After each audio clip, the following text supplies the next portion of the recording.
You want to be motivated. You promised yourself, feeling so excited. You didn't follow through. You tell yourself, I'll just relax for a day or two, maybe the rest of the week, and I will start trying again. Just like that, you keep repeating the same pattern. When you walk by the mirror and look at yourself in the eyes, you are afraid of facing your own disappointment. You ask yourself, what is wrong with me?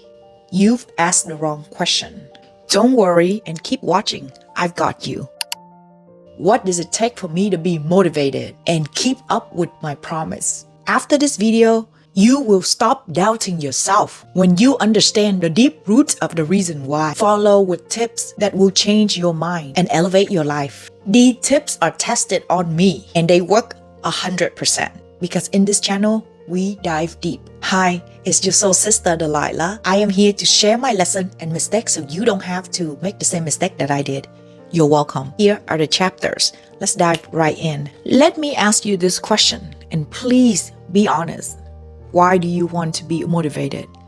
It's an obvious question, right? The dopamine in our brain are there to give us pleasure, especially when you are sticking with something until it rewards you. Now, let's check to see if our dopamine is coming from the extrinsic or intrinsic motivation. You want to get a raise, you want your parents to approve of you, to have everyone respect you, to appear more attractive, to be accepted in your community, to have more subscribers, views, and likes, to make your ex regret leaving you.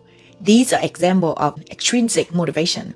I'm sorry to break it down to you and to deliver disappointment. It will not work. Do you know how many people chose that route and they ended up in regret and they live miserable, just going to work every day, showing up, but not even for themselves, for the job that they already spend too much time, money, energy, and investing in it that they can't get out? These reasons are not coming from the deeper part of you. You need to do it for you. How can you compete with the you from yesterday? By doing a better job and find the reason that speak to your soul. Now, I understand a lot of us, we don't have the privilege to choose the jobs that we love. Sometimes you stay at a job simply because you need to pay for the bill. You have to put food on the table. I've been there. Many times I was a waitress for 8 years on and off. In the same time, I was in the beauty business. I was a makeup artist. I was doing nail, eyebrow, tattoo, eyelashes, facial, and became a chef. So I've worked on plenty of jobs just for the money. Especially during my beauty days when I was doing nail, I find it so empty because I didn't know where my life would be. I didn't have a purpose. Even though I was making good money, I just hated to go to work. And I was working under my parents' shop. That means I am destined to take over their business. But for some reason, that did not make me happy. I want you to really ask yourself, what do you really want to do? How can you pursue that dream job that when you wake up, it will brighten your day and it will light up your soul, express your skill sets to others? The job that will inspire you while making money and leveling up your own skill set on this job that you stuck at. How you do one thing is how you do everything. During my chef day, I have a couple that work for me. The girl, she was not in a happy mood every time she show up to work. She doesn't know how to put her emotion to the side and always complaining. And I'm dealing with a full house of customer, 13 dishes have to come out within 2 to 3 hours. And every few minutes she'll come to the back and complain to me about how the customer is hard to please. But she didn't complain when she had the tip or received the money. She was making the whole team uncomfortable. It's really hard for us to stay in a happy mood when there's somebody who always complaining. Eventually, I let her go. Her boyfriend was the opposite. He was a very hard-working, patient, worked very well under the pressure. Now, he didn't start out that way. Never even been in the kitchen. But eventually, I was able to train him to design really detailed decoration on food and bring it out, explain the food to them, knowing the words and the term and know how to deal with customer service.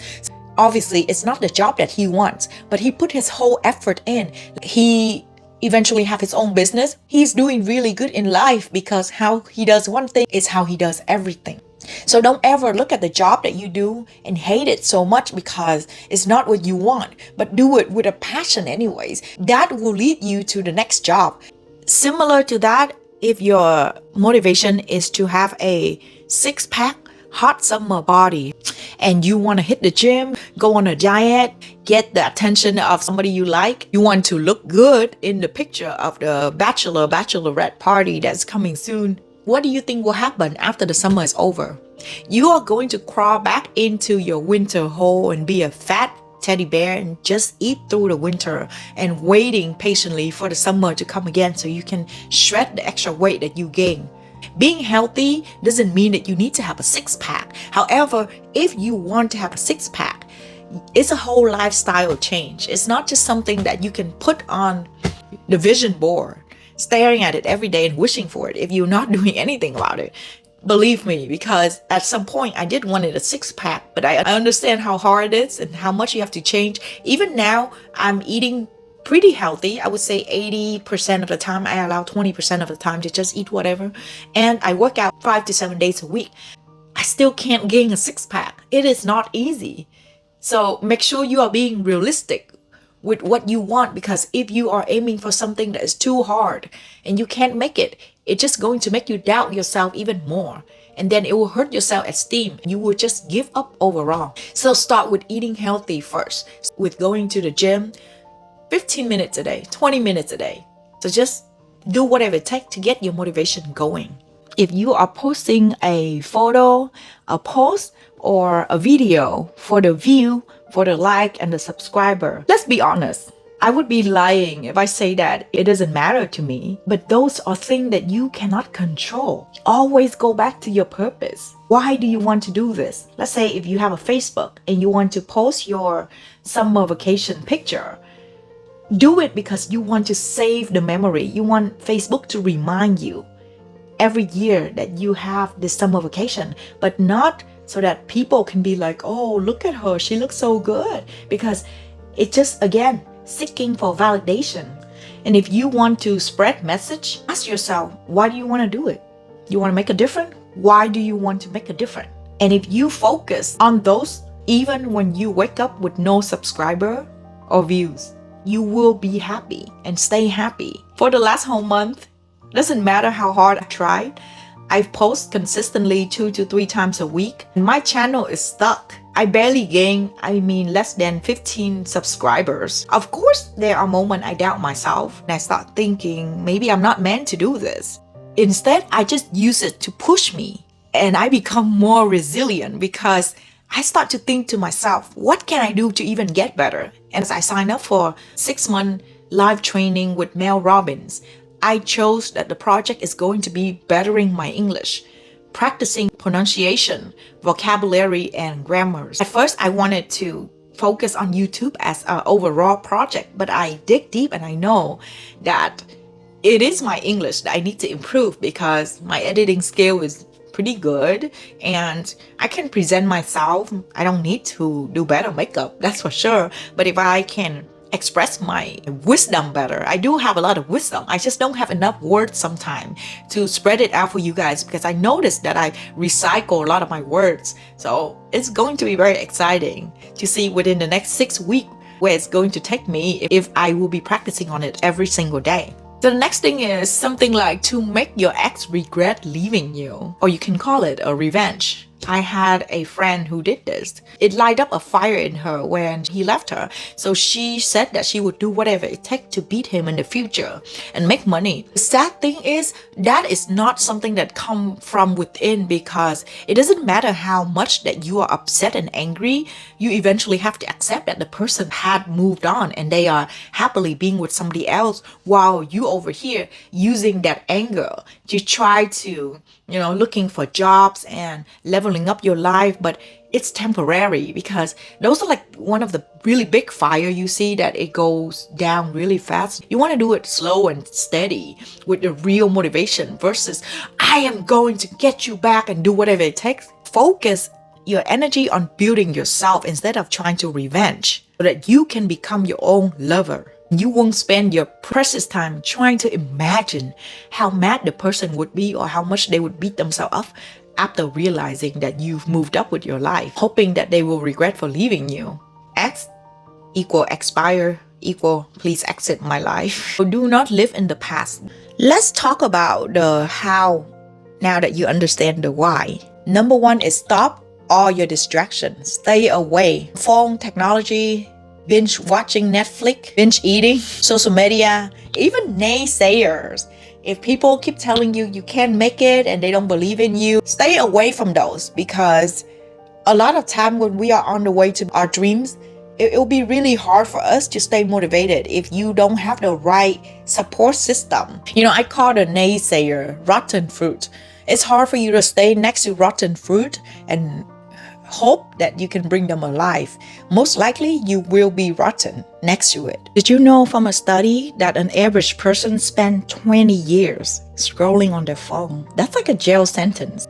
Aimlessly letting the phone suck your soul in, while you can use those time to spend with your loved one, to work on your project, to do what truly matters. I have a phone lock. I locked my phone in when I'm working for 3 to 4 hours. I have my time when I allow myself to scroll, and the only thing I scroll right now on is YouTube. And all my YouTube videos are mostly baking, cooking, funny skit, because I love a sense of humor, and motivational self-improvement contents. Number 2 thing you need to stop to do is stop lying to yourself. Understand the difference between motion and action. They might sound similar, but they are not. You can spend days trying to come up with a plan, but the minute that you go out and make that phone call, that you meet up with the person, that's when you are taking the action. Because you can plan all day, you can have like a 20-year plan, but if you're not doing anything about it, nothing's gonna happen. The universe is not going to deliver your dream and goal to the table. It's very dangerous, because if you focus on motion, you will have a wrong sense of accomplishment. It will affect your confidence level, because you are sending a signal to your brain that you are not taking yourself serious. This is also when you choose the path of least resistance. If you cut short on a work time just to finish it up doing a half-ass job, you will not have the same respect level you have for yourself. Or you choose to do activity that have nothing to do with the projects and the goals and the plans that you create to begin with. Let's talk about perfectionism and expectation.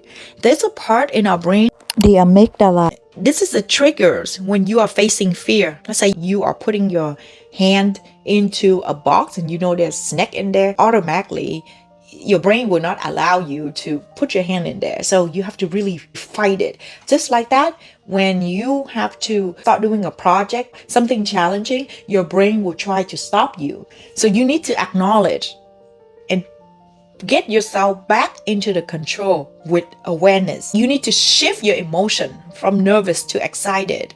Let's say I used to not be able to speak in front of public, let alone, YouTube video. I get so nervous still. Before I start speaking to you today, I take a deep breath, and I had an essential oil that I would put in my nose while I'm writing content and when I'm about to record, because smell can trigger memory. So I can remember what I need to say without trying to look at the notes so much. It also calmed me down, and I would replace the feeling of nervous with excitement, because it is the same vibration. You just have to learn how to transfer your energy. When you are being a perfectionist, you usually want to quit before you even start, or you quit halfway because you cannot bear the feeling of it's not good enough yet. Feeling of not delivering and not receiving the result that you want. You want to wait until you get good first. You need to just step on it, put it on the side, because perfection will kill you. If I keep on thinking that I need to speak perfect English, I'll just might as well stay a mute, because it is so hard for me, you guys. But the more that I talk within the last few months or the whole year that I was doing YouTube, my English has gotten better, and then I have more motivation to learn more versus before. It's not like I'm so confident in myself, but I'm like, oh, I know enough to speak. No, it is not enough. You think that you need to start and get the reward to keep going, but you need to learn to reward yourself first, and then you will get the motivation to keep going. I want you to be realistic, not just about what you want, but how are you going to pursue it?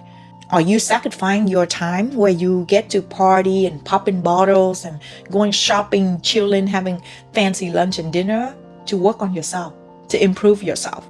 Because there are so many people out there with the same talent that you have. So remember, hard work will beat talent. Those times when people are sleeping in, having the time of their life, you need to create and build. What are you gonna do? Wait until you're 60 years old to restart everything again? You're young now. Don't wait another day longer. Sacrifice for what you truly want. You know, I heard just shut up and do the work, stop sharing. And I agree with that because I used to overshare a lot on the internet. Not that I was trying to prove something. I was just very excited about projects that I'm working on, something that I discover and I like to share. But a lot of people, they are not in the same vibration as you. They will not understand where you're coming from or why you're even saying all of that. So there's really no need to. Just keep it to yourself. And sometimes when you share it too early, you have a false sense of accomplishment. You know, in the beginning of the monk mode, I did tell a few people when I make the video before I even start, I have to admit that I did get a little bit discouraged as time because it is harder than I expect, but I eventually catch myself on it, and this whole monk mode is amazing. I thought I was going to just focus on project, but I ended up go through so much healings, and honestly, healing is the basic, your foundation to growth. So if you want to growth and improve, you need to know what the F is wrong with you first. And by discovering yourself, by dig really deep. But then I also see that if you don't talk about it at all, there's nobody to motivate you. So find a balance and share with the people who you know will truly support you. Probably less than the count on your fingers, but have those people keep you accountable for your own behavior. Stop rewarding the bad behavior. Let's say if you feel unmotivated and you just feel like you want to lay there, you don't want to do anything, the worst thing you can do is turn on Netflix and start scrolling. I am still guilty of doing this, but I acknowledge and I remind myself right away, and I got myself out from it. You are telling your brain that if we are not doing anything, you'll get to scroll and you get to watch Netflix, you get to binge eating bad food. So of course your brain is going to ask for it the next time. So don't reward a bad behavior. On the other hand, reward every good behavior. Even for watching this video right now, because you can be watching Korean drama right now, but you choose to watch this, that means you are looking to find way to motivate yourself. And that should be something that you should give yourself a big hug and high five for doing that. Always reward yourself, because when you reward yourself, it's a signal that you send to your brain that, hey, we are ready to do more because I've done that and I accomplished it. So let's move up to the next one. Let's talk about how to be motivated and stay consistent. It's more important thing, you guys, staying consistent. So distinguish between goals and dreams. Goals are a lot more specific versus a dream is like, I want to retire in Switzerland or travel all around the world. You know, of course you can get there, but you need to have a goal first and then you can move on to your dreams. Find a formula that will work for you. I've noticed that if I start small, but I am consistent, will push me harder and faster. Sometimes we want to do everything at once, we want to take the big step, but it's easier for us to just lose that momentum. You cannot just tell a kid to get up and run. They have to go through the stages where they fall first, get up and fall, and then they can be steady on their feet. Form a checklist just to make sure you have the satisfaction feeling of check when you worked on your project that day. Break down to small little bites every single day for 30 days, 60 days, and 90 days. And in that 30 days, what's the first week's project's going to be, the first step, and then you can go to the daily. If you look overall to a project, it's going to be so big. I recently created a habit tracker. I literally wrote it next to my bed, and I would check out every day of the habits that I've achieved that day. And it works so well for a person like me when I'm really competitive. I have an obsessive personality, so I would really like to beat yesterday, or at least trying to do more than half of what I did yesterday. So ever since I did that, I've noticed that I've really been on my ass. The feeling of putting the check box in is so satisfying. And then let's say if you have a day or two of falling back, when you lay in bed and feel depressed and it's in front of your face, it's going to remind you that, hey, look how far you come. Do you really want to just let it go and let it be? It will help you get up faster. How do you know when a habit is yours? It's because you stop feeling resisting to it. People say 28 days, a month, 2 months, 3 months. But for me, I can still get out from a good habit if I still feel resistant to it. So a habit needs to feel like it's natural and automatic. Like journaling every day, meditating. It needs to be like it's something that you don't need to think about. It's a must do. The harder the habit, it would take you the longer to get used to it. Of course, you will fall back. We are human. There's no way that I would love taking an ice shower every morning, which I try to do 5 times a week. But the more that you follow through a habit, the more respect you gain for yourself. Next thing is you need to allow downtime. You will not feel great and superhuman every day. There will be days that you will not feel like doing anything. Just want to remind you that you are not a machine, okay? And the beautiful thing about follow through the tracking habit, which I highly suggest, the faster you will get back on track. Pay attention to your gut health. Your gut connects to your brain. Even though when you're tired, you are so tempted to eat bad, those are not the day that you should. You can eat bad on the weekend when you have your rest. After you achieve what you need to do, you can reward yourself. But if you eat bad while you feel bad, it may taste good at the moment, but what you have to pay is the next day, the next hours, the next night. That's why when you're sad, you shouldn't drink alcohol. You shouldn't binge eating. It might make you feel better at the moment, but it's just prolonging the process. Eat a lot of food that are good for your brain, like avocado, nuts, berry, dark chocolate. Drink a lot of water. Our body is made by 2/3 of water. When we are dehydrated, the balance of minerals upset your body, and it will affect the way your body functions. Sometimes when you feel like you are so tired, you may just be dehydrated. Try that. Drink a big glass of water. You should feel better instantly. You should not wait until you feel thirsty because it's a signal that you are way too dehydrated. Do something you don't like with something you love. For example, I hate cleaning the bathroom and scrubbing the toilet. I would allow myself a reward after that. However, that is still extrinsic motivation. So you need to find the deeper motivation to do it. If the restroom clean, your mind will be clean. If it smells good, you will be in a better mood and you will perform better.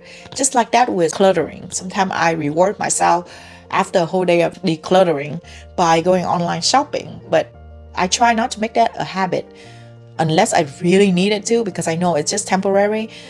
Most importantly, I bought a book teach me how to be neat and organized, and I would link it.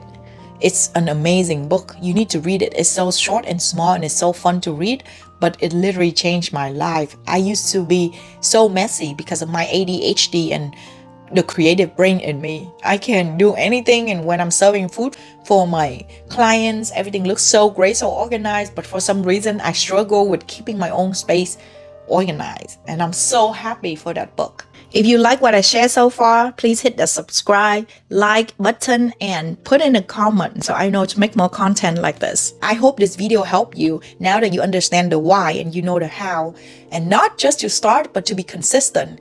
I'm sending you love and encouragement to keep going, to keep staying motivated no matter what. If you like this video, you must watch this one next. This video is about a morning routine that I've created and it worked for me. It transformed me to a different type of person. And in this video right here, talk about the psychology of being lazy. Enjoy, and I'll see you in the next video. Bye bye. I love you.